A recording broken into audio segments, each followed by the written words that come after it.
So the question for this session is, in which direction is our education system heading? So the answer could be summed up very quickly by, in the wrong direction. We're absolutely going in the wrong direction.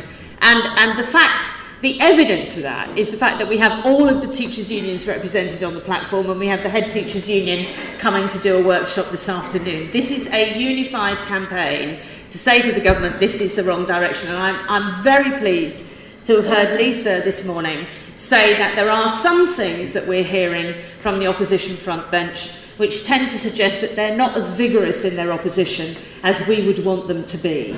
Because the fact is that everybody in this room wants a good, high-quality, publicly accountable, democratic education service, and the current government's policies will not give us that. I'm very pleased also to have heard the parallel made between health and education. I'm not going to stray into Mary's territory, because I'm sure she's going to say any willing provider in health is exactly the same as any suitable provider in education, and it simply isn't true. Encouraging schools to break away from the local authority and from their families of schools and become autonomous, setting their own curriculum, their own admissions arrangements, their own term times, paying staff whatever they choose, will fragment education provision in a way that is wholly unacceptable. And if in the long term there are more of these schools, then of course we will see what happens to education, the provision of services at local authority level. And I'm very pleased to say that at last, and belatedly, some of them are beginning to defend themselves and are actually bringing to take action to say, no, you can't take £4 million off us for a pet project that you've got for some schools over there. The government has said not only that it can be any willing provider, but in terms of free schools, anybody can teach in them.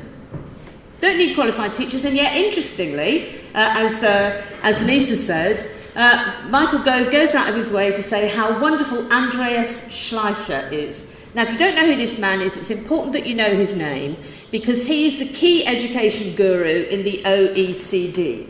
And if you ask him, is it a good idea for the people who are in schools teaching our children to be qualified teachers, he will say yes.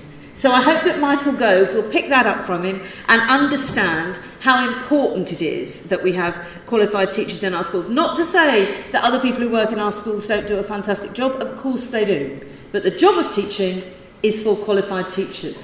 He will say, Andreas Schleicher will say, the quality of an education service in a country cannot exceed the quality of its teachers. So if you want to ratchet down the quality of education, you say anybody can be a teacher and you don't bother about whether they're being qualified. I'm going to, because you will hear lots of different things from lots of people, I'm going to say just a few things about this study. Selective out-migration of low achievers.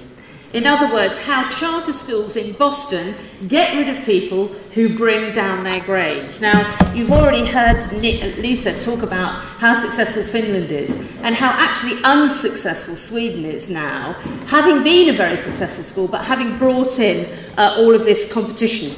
In fact, the National Education Agency in Sweden says that poorer children are often left behind in the education system, and the fact that they have many of these privatised schools means that there is an exacerbation of the difference between children of one social class and another, and indeed on ethnicity.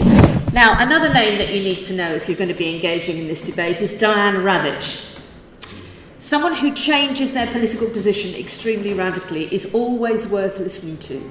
She worked very closely with the George Bush administration, but very forcibly she realised that actually the policies of the government of the Bush administration were not the policies to be following.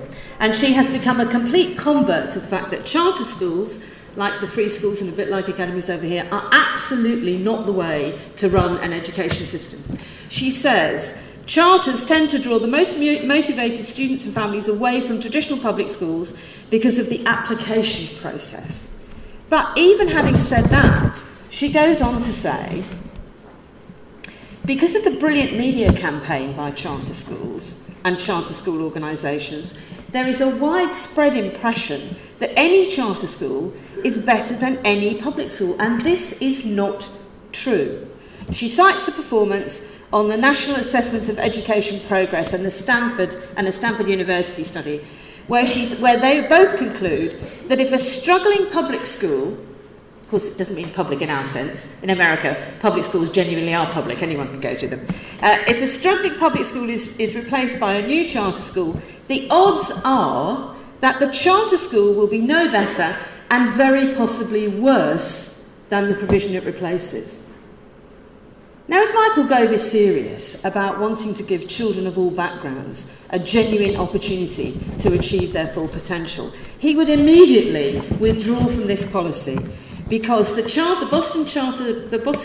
into the Boston charter schools has found that the population includes virtually no children with limited English proficiency, a far lower percentage of children with special educational needs, significantly lower percentages of the poorest students, those receiving free school lunch, and a very high percentage, and virtually no children who are eligible for reduced school lunch. So poor children do not get into these schools. And the fact is that once they get in, they have a very, very, very high chance of not making it through to graduation. One of the big claims of the charter schools in Boston is that they graduate all the children who reach graduation year. And that's true. But the fact is that only 39% of the children who go in reach the graduation year. And that's because the systems in the charter schools are not designed to support and assist children with special educational needs, children who are poorer, children who come from difficult family backgrounds. They're not there to do that. They are there, actually, to weed those children out. So Michael Gove is looking to Arne Duncan and the system in America and saying, this is the future of our system. I can tell you that Arne Duncan has said that schools that have... Arne Duncan is the Education Secretary in the state. Arne Duncan has said that schools that have those levels of dropout rates are dropout factories. That's what charter schools are in America. That's not what we want here.